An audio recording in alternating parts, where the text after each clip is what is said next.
बहुत कदीम ज़माने की बात है। ये वो दौर था जब इंसान जिस्म से मजबूत, उम्र में लंबी ज़िंदगी गुजारने वाले और क़ुव्वत में बहुत आगे थे।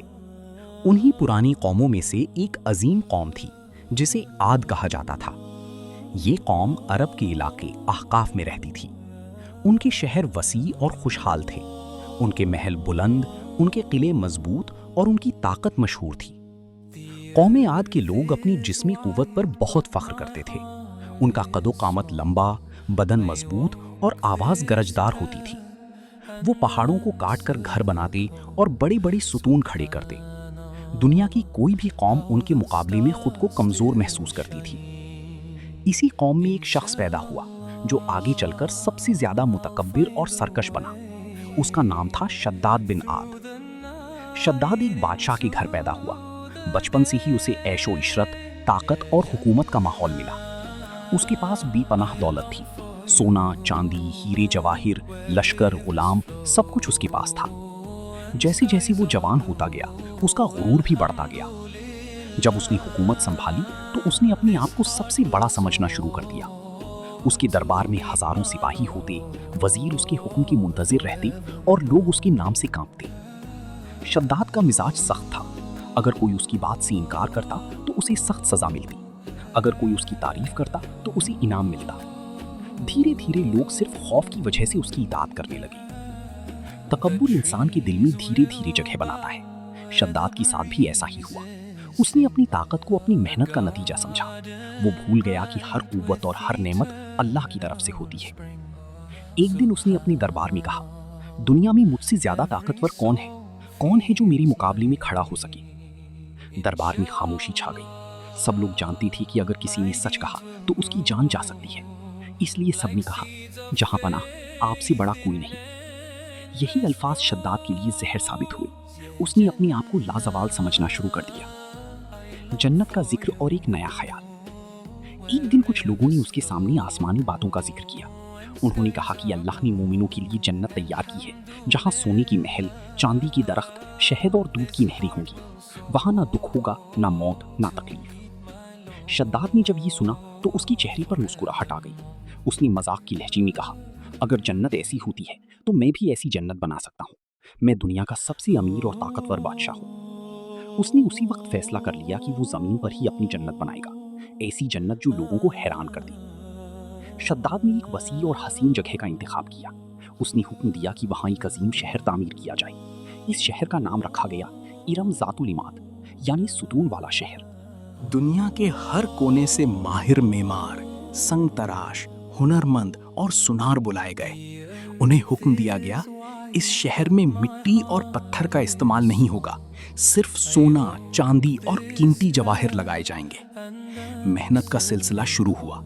सालों तक मजदूर दिन रात काम करते रहे। शद्दाद रोज वहां जाकर काम देखता और मजीद हुक्म देता। इरम का शहर वाकई देखने लायक था। बुलंद सुतून आसमान को छूने की कोशिश करते। महल के दरवाजे सोने के थे। दीवारें लाल याकूत, नीलम और मोतियों से सजाई गई थीं। बागों में ऐसे दरख्त लगाए गए जिनके तन चांदी के और पत्ते सोने के थे। फूलों की जगह कीमती जवाहिर चमकते। नहरें शहद, दूध और साफ पानी से भरी गईं। रात को जब चिराग जलते तो पूरा शहर चमक उठता। लोग दूर दूर से देखते और हैरान रह जाते। शद्दाद हर दफा देखकर कहता, अब देखो, अगर अल्लाह की जन्नत है तो उससे बेहतर मेरी जन्नत है। इसी दौर में अल्लाह ताला ने कौम आद की हिदायत के लिए अपने नबी भेजे, हूद अलैहिस्सलाम। उन्होंने कौम को तौहीद की दावत दी। उन्होंने कहा, अल्लाह के सिवा कोई माबूद नहीं। तुम्हारी ताकत और दौलत अल्लाह की अता है। तकब्बुर मत करो, वरना अल्लाह का अजाब आ सकता है। लेकिन शद्दाद ने उनकी बात का मजाक उड़ाया।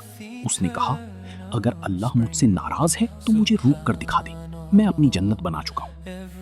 कौम आद के बहुत से लोग भी उसके पीछे चल पड़े। उन्होंने नबी की बात ठुकरा दी। इरम की तामीर तकरीबन मुकम्मल हो चुकी थी। शद्दाद ने ऐलान किया कि वो अपनी जन्नत में दाखिल होगा। उसने अपने लिए शानदार जुलूस तैयार करवाया। हाथी, घोड़े, सिपाही, परचम, नगारे, सब कुछ शान के साथ सजाया गया। लोगों ने कहा, जहां पना, आज आप अपनी जन्नत में दाखिल होंगे। शद्दाद के चेहरे पर फख्र था।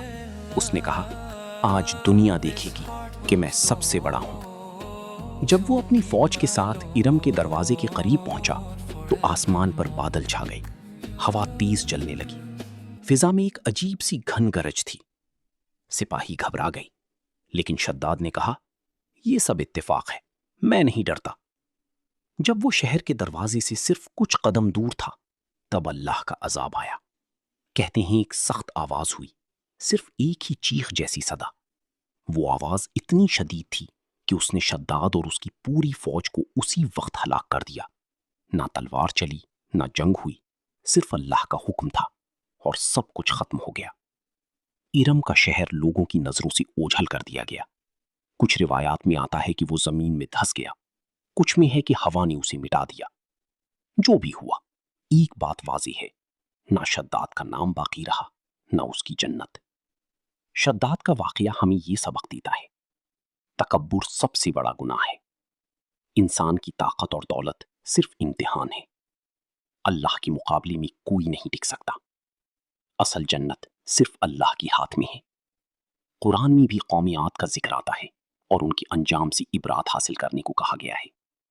آج کے لیے پیغام: آج اگر ہم اپنی ترقی، ٹیکنالوجی، عمارتوں اور دولت پر فخر کرتے ہیں تو ہمیں شداد کا واقعہ یاد رکھنا چاہیے۔ جب انسان اپنے رب کو بھول جاتا ہے اور اپنی قوت پر غرور کرتا ہے تو اس کا انجام اچھا نہیں ہوتا۔ اصل کامیابی اللہ کی اطاعت میں ہے۔ اصل جنت وہ ہے جو آخرت میں ملے گی، جہاں نہ موت ہوگی نہ غم۔